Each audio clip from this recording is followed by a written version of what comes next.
my name is Nisa, And my name is Callista. and we're going to be talking about the preservation of Vladimir Lenin. Vladimir Lenin was the founder of the Communist Party in Russia. He led the Bolshevik Revolution and crafted the Soviet state.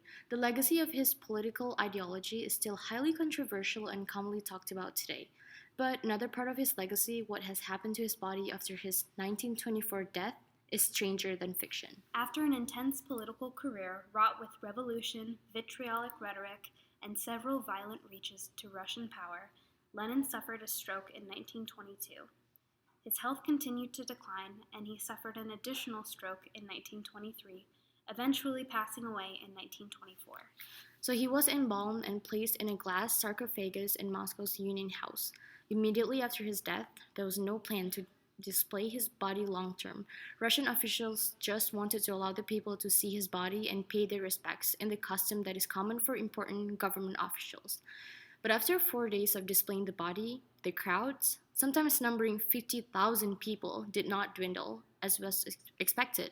In fact, the crowds kept getting bigger and bigger as even foreign diplomats wanted to see the deceased Soviet leader.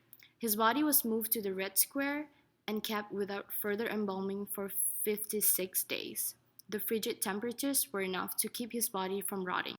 Russian officials eventually decided that they wanted to make Lenin's body last as an exhibit for as long as possible. Under the pressure of Soviet officials, a commissioned team of scientists worked day and night to create a chemical mixture that would work for embalming and preserving Lenin long term.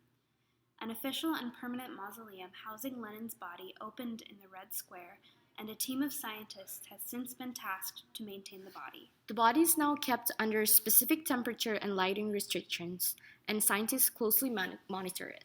All of Lenin's internal organs, including his brain, have been removed, but the hair, skeleton, skin, and other tissues are Lenin's. The corpse is re-embalmed and carefully cleaned every 18 months, and the scientists both immerse and inject the body with chemicals. As technology has developed, scientists now work to preserve the corpse's joint function and can replace any damaged tissues with artificial skin material.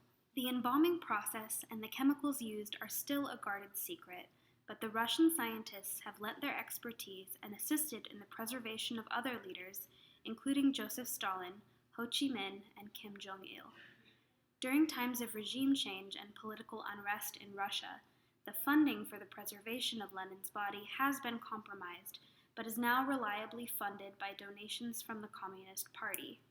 The Russian government has refused to disclose how much money has been spent to preserve the corpse.